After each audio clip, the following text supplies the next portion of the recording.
Day 3, nandito kami ulit sa SM City Baguio.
Iba pa rin?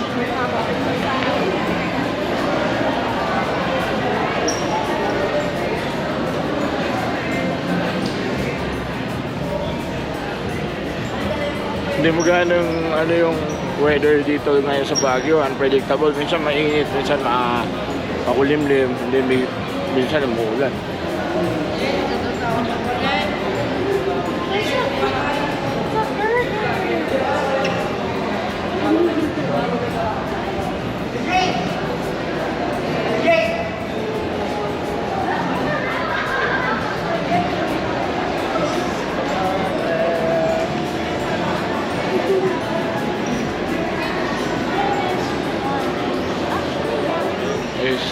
Itinerary for today Saturday.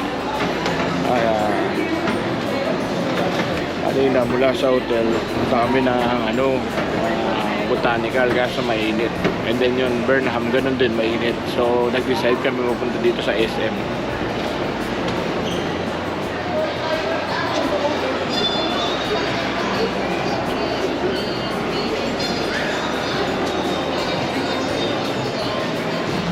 Actually, puno yung mga ano dito, yung mga grooming section sa 4th floor, oh. Tony and Jackie, mga bench pics. Kasi kahapon, nagpabak sila. Ngayon, saloon. So, puno.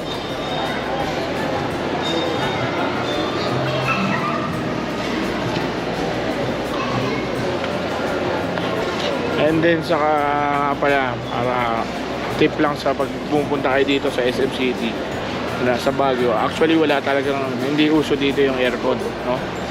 So ayan,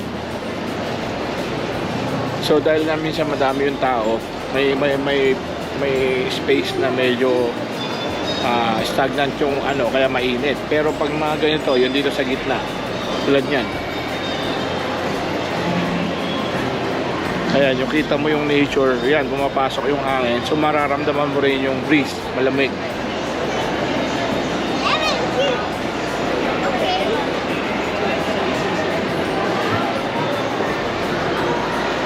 So I think ito yung pinaka taas na nila, no, na floor. So marami maraming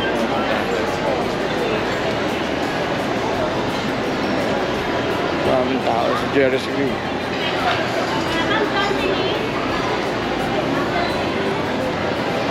So tingnan tayo dito yung part na medyo malamig, no?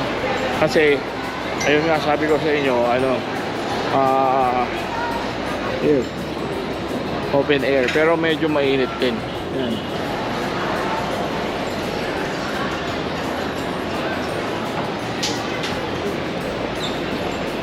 Ayan yung taxi nila sa Baguio, kulay white na Mitsubishi Adventure. Yan.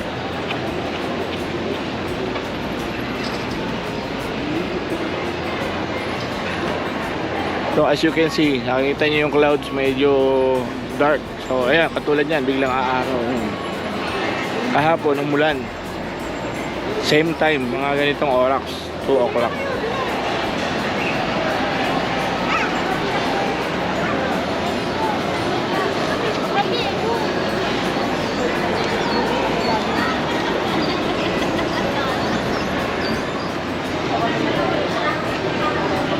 So ito yung baba.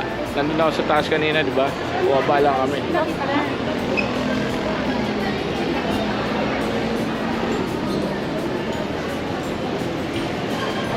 So tanaw mo yung pinaka ano ng Baguio pag nandito ka sa SM City Baguio. Tanaw mo yung ano yung tawag dyan? Overviewing, di ba? Site or ano.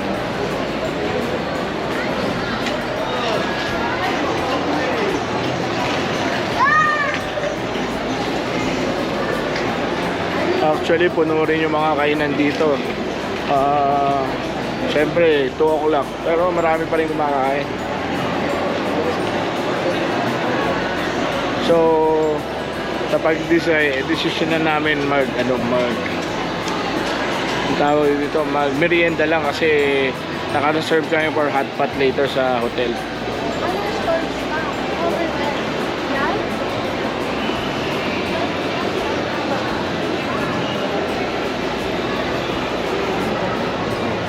For the last 2 days na nandito kami sa SM, panay kain din kami. So yung first day namin sa hindi Nabe, yung isa Japanese, and then yung second is yung Hill Station. Dito din.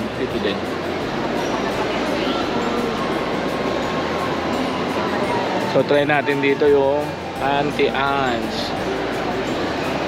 Masarap naman yung ano. Ang bango ng amoy, no? So merienda, pretzels. Trivia, ito yung Auntie Anne's na especially pag may mga nagdadalang tao or buntis, pihikan sila sa pagkain, parang city nung time na yun. So ito yung lagi niyang binibili. So very very friendly sa baby and sa syempre yung panlasa, di ba? Amoy pa lang. So ganun. Ayan, trivia ko sa inyo. So likot ko kayo habang bumibili sila. Ikot tayo.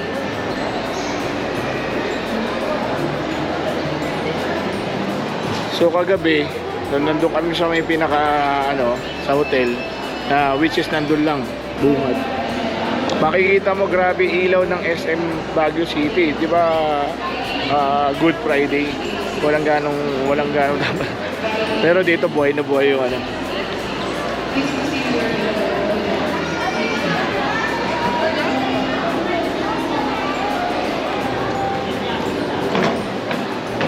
Maraming tao. Actually maraming tao and maraming makakainan.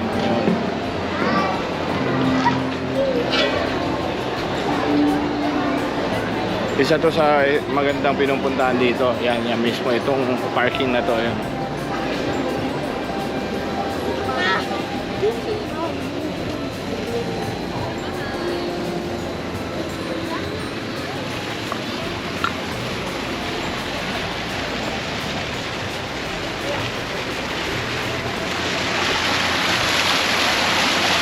So, sobrang bukod sa malamig na marami pang tao, and then yun, makikita nyo yung style.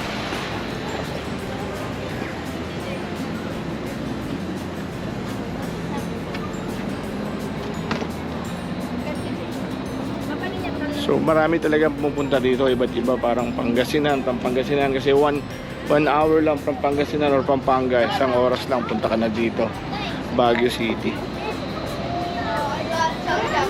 Right there, Dad.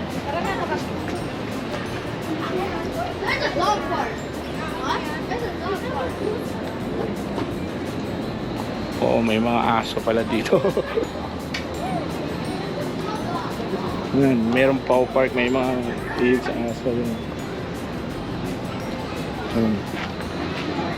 So pet friendly siya, di ba? Kasi merong mga pets. Twink. Dito rin yung mga lovebirds, di ba? Lalo kasi siyempre malamig, di ba? So yung mga nagde-date dito minsan, siyempre, di ba?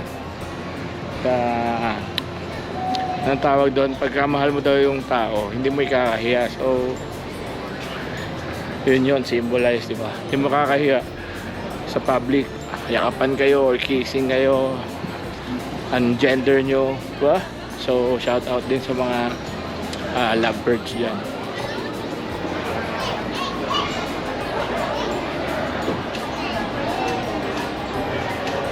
So maraming samran dito. Basta marami siyang kainan, mga coffee shop, Figaro. Hindi natin masasabi yun eh.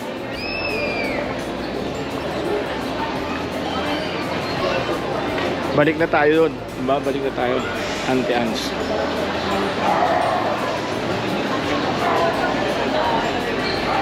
Nakapila pa rin sila. Actually, pagpasok mo dito, mas malamig dito kasi siguro nako-compress yung yung lamig. Doon medyo mainit pa eh.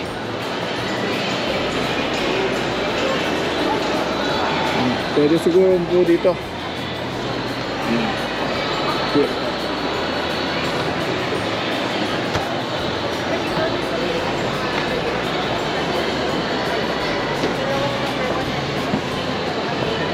So umupo na ako, wala pa akong order, pero yan,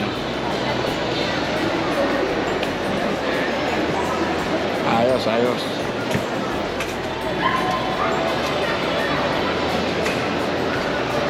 So nakaupo kami, inoantay namin yung order.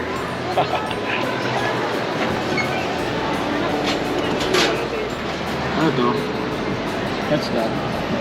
Hindi yung akin.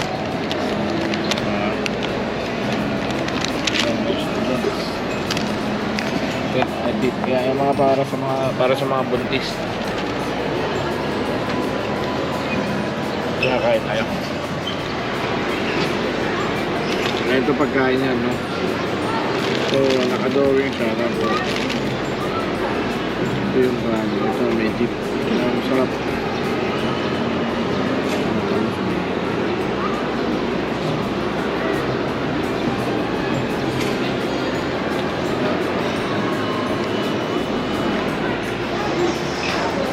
And back.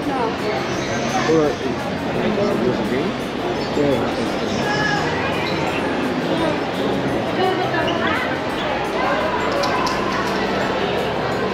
So medyo makulimlim na, so nagplano namin going to next stop, Botanical Garden. Let's go. Magpa-park ka or yung babayaran nila dito sa B1. Botanical Garden. Yeah, let's go Botanical Garden. Welcome. Hindi siya naka-jacket and then ako. So hindi siya ganun kalamig ngayon.